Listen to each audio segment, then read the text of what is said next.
Alors, nous allons essayer de gagner un petit peu de temps sur les questions parce qu'on ne peut pas se permettre d'avoir trop de retard par rapport à l'horaire, notamment vis-à-vis de la régie. Donc, qui c'est qui veut? Alors, moi, je vais déjà un petit peu réagir. Alors, Sipana, à propos du fonds Thierry, donc, vous avez parlé des documents de différentes natures. Certains documentent des monuments, d'autres documentent finalement du savoir non matériel, des choses comme ça.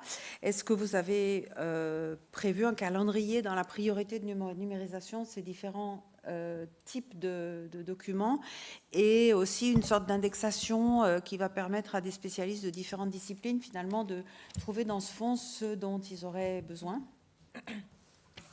Merci pour la question. Alors, tout d'abord, pour la numérisation, elle se concentre sur le fond photographique. Il n'est pas prévu, pour l'instant en tout cas, de numériser les carnets de terrain, par exemple.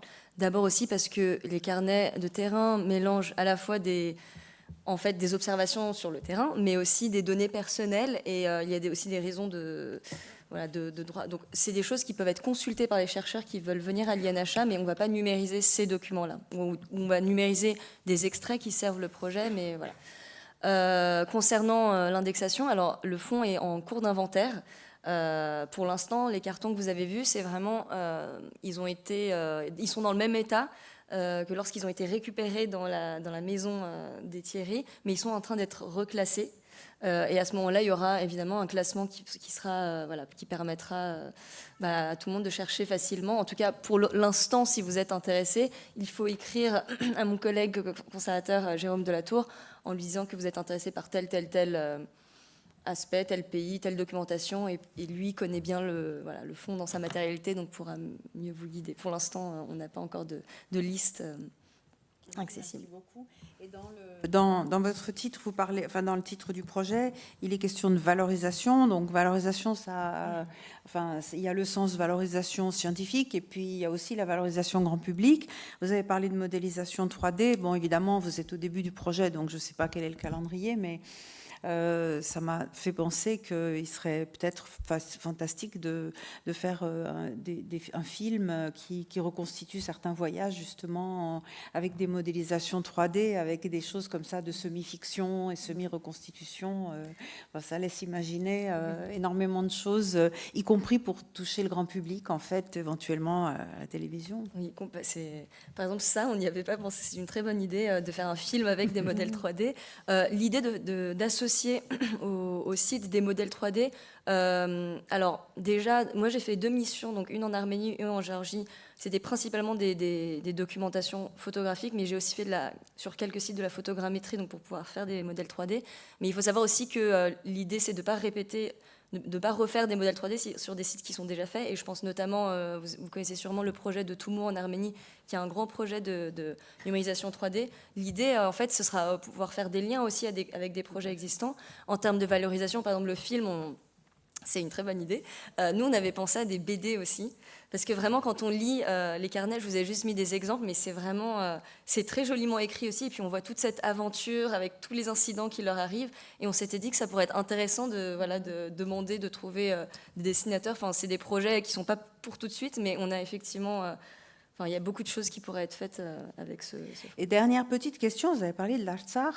Si je ne me trompe pas, les Thierry ont fait essentiellement leurs expéditions à l'époque soviétique, pas tellement après. Ouais. Est-ce qu'ils ont accédé à l'Artsakh à l'époque soviétique? Oui. En 78, par exemple, le voyage...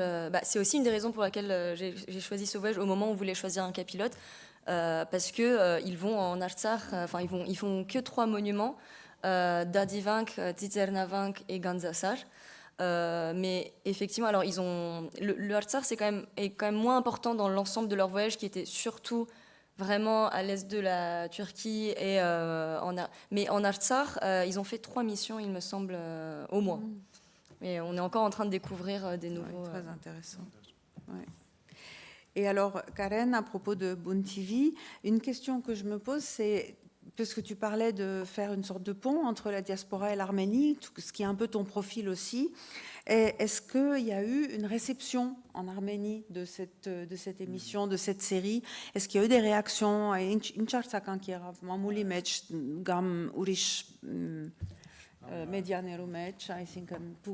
Qui montrent comment, en fait, en Arménie ou dans la diaspora, quelle a été la réception? Okay, ուրեմն առանձնապես մամուլի մեջ առանձնապես որևէ արձագանք չեմ հիշեր, բայց ինչպես գլա Հայաստան Facebook-ի մեջ դիմադեդրի մեջ շատ գլան այսպիսի բաներ, ուրեմն կարծեմ Կեմաֆին Գասպարյանը եւ մյուսները համաձայնած են, որ ինչ լավ է որ ասանք շարքը եղավ, որ վերջապես այսենք գիտական եւ մշակութային հիշողության շերտերը մեզի մատչելի են եւ այսինքն դրական էր ընդհանուր առմամբ եւ ուրիշ բանն ասեմ որ հետաքրքրանը այն էր որ իմ միտքիս մեջ օրինակ այս ուսուցիչների մասնագետները որ ես կողքի բերած էի իմ միտքիս մեջ իրենք նույն դաշտի մեջ են պետք է որ իրար ճանչնային բայց շատ հաջող չէին գիտեր մեկը մյուսին ուրեմն ձևով այս ցանոթություններու առիթմը ստեղծվեցա որ լավ էր կարծում Սփյուռքի մեջ առանձնապես ես արձագանք չեմ ստացած ես կփորձեմ Բուդապեշտի մեջ այսինքն գնեմ ասիկա ուսանողներուս ձևով կբարդադրեմ որպեսզի նայեն եւ այլն որոշ ընտերու շուրջ պետք է այս զրույցի դերյակ լան այսինքն գրթական այս հարտակներու միջոցով կփորձեմ ուրեմն որոշ կյանքը ապահովել այս շարքին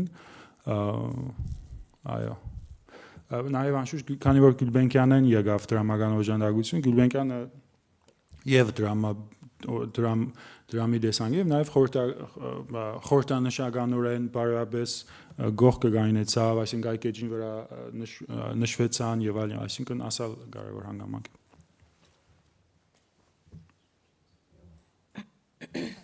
Oui, moi j'avais merci beaucoup les deux exposés étaient passionnants. J'avais deux courtes questions à Sipana. D'abord, quand on parlait des voyages archéologiques des Thierry, est-ce qu'ils ont participé à des fouilles? Enfin, je veux dire, où ils sont allés regarder, enfin, je veux dire, documenter les fouilles, mais est-ce qu'ils ont participé directement à des fouilles ou pas? Et ensuite, la question, parce que moi, j'ai été confrontée à ça sur une exposition virtuelle sur le site du ministère de la Culture, la question de la sécurité voilà, une fois que c'est online, etc. Bon, c'est un sujet, enfin, je veux dire, j'ai une exposition qui a été totalement détruite et jamais reconstituée avec un hacking. Voilà.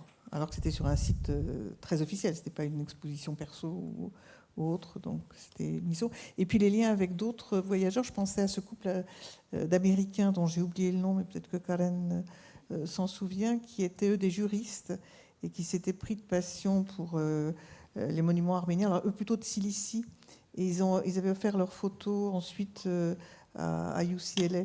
C'était très connu, enfin c'était un couple aussi qui s'était beaucoup investi avec, pareil, un petit peu des amateurs éclairés, et, alors qui n'étaient pas devenus autant chercheurs que les Thierry, parce que ça avait duré moins longtemps, mais il y avait aussi tout un fond comme ça, et je crois que c'est à UCLA, enfin, je vais me ressouvenir de nom, je vous dirai. Alors, la première question, c'était sur... Pardon, j'aurais dû... Ah, s'ils ont fait des fouilles. Alors, ils ont participé à des missions, ils sont allés à Nîmes, par exemple, mais quand ils parlent d'archéologie, en fait, c'est archéologique dans le sens large. C'est l'étude des sociétés du passé. Ils n'étaient pas archéologues à proprement parler, ils n'ont pas mené de fouilles. Et même les relevés des plans architecturaux étaient souvent faits par des collaborateurs. Donc, par exemple, ils ont beaucoup, au moins pendant 5 ans, ils ont voyagé avec Michel Dupin, qui était un jeune architecte qui voyageait avec eux, et c'est lui qui faisait les... Donc souvent dans la bibliographie, d'ailleurs, on peut avoir... dans la légende des plans, une référence. Donc, c'est une archéologie, voilà, dans le sens large de documenter les monuments. Et la deuxième question, c'est de la destruction de quoi? J'ai pas... La mise en danger, en fait, le fait que ce soit dans un cercle. Ah, c'est oui. Par rapport aux photographes, alors oui, déjà les photos sont stockées à l'INHA et la bibliothèque numérique de l'INHA, je pense que c'est une bonne question, il faudra que je me renseigne directement avec les ingénieurs, mais c'est assez protégé, il me semble, et, parce qu'il y a d'autres fonds alors, qui ne concernent pas forcément le patrimoine arménien, mais aussi des patrimoines qui peuvent être source de... voilà. À mon avis, c'est quand même protégé, mais quoi qu'il arrive, de toute façon, même si la plateforme venait à être détruite, les photos sont numérisées, les fichiers numérisés seront à l'abri à l'INHA. Et merci pour la référence pour le couple. C'est intéressant, et justement, il y a cette thématique de couple de chercheurs-voyageurs aussi qui est intéressante à explorer. C'est aussi un des sous-axes qui peut être voir comment est-ce qu'ils travaillaient, parce qu'ils voyageaient très souvent, ils voyageaient toujours ensemble. Il y a peut-être un voyage où à un moment leurs chemins se séparent, puis ils se retrouvent, et en même temps ils avaient chacun leur intérêt sur les sites, et ils publiaient chacun leurs données. Au début, ils ont pas mal publié ensemble aussi. Puis même quand ils signent seuls un ouvrage, par exemple, Jean-Michel Thierry va souvent remercier Nicole Thierry pour l'analyse qu'elle a faite. Donc ils travaillaient ensemble, ils voyageaient ensemble. C'est une thématique intéressante, je trouve, cette question des couples qui voyagent et qui travaillent ensemble. Bonjour, Elsa Saboun-Géant. Moi, je travaille dans l'informatique, dans les systèmes d'information. J'avais une question-suggestion. Vous parlez d'indexer des fonds photographiques. Aujourd'hui, on est plus sur des sujets de reconnaissance de forme avec de l'intelligence artificielle qui sont assez faciles à intégrer. Renseignez-vous, ça peut être beaucoup plus rapide. Quand je dis beaucoup plus, infiniment plus rapide. Qu'une indexation par des êtres humains, bien évidemment. Oui. Ça vaut aussi pour de la reconnaissance de texte, voilà, de l'indexation traditionnelle en mode archivistique. Ça va bientôt être autrement, quoi. Et deuxième chose, oui, bien sûr, Claire a raison, la sécurité des systèmes d'information, c'est un sujet essentiel. J'imagine que si vous êtes dans une structure publique, il n'y a pas de sujet. Après, ça fait jamais de mal de garder effectivement les copies sur un disque externe, en suivant les préconisations du service interministériel des Archives de France, Françoise Banaberger, déconnecté. Quelque chose de déconnecté. Bien sûr. Pas un serveur. Voilà, ça ne mange pas de pain de le dire. Je me permets de faire l'informaticienne de service et de le dire aujourd'hui. Merci beaucoup. Pour la question de l'IA, c'est aussi quelque chose qui est au cœur des enjeux et des futurs développements du service numérique de la recherche, et d'ailleurs des développements actuels, justement pour la question d'annotation des images.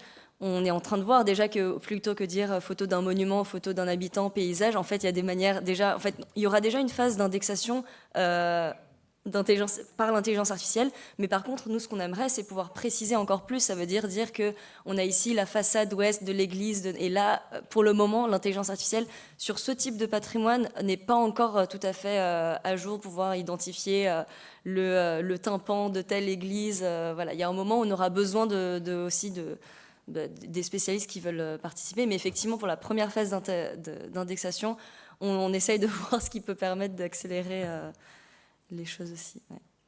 Merci. Pour la sécurité, je fais confiance à Aliane.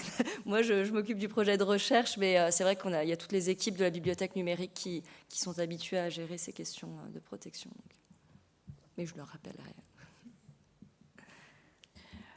Eh bien, merci beaucoup à tous. Et donc, je vais laisser la tribune à Saténig qui va animer, modérer la séance autour de Haïk der Harutunian.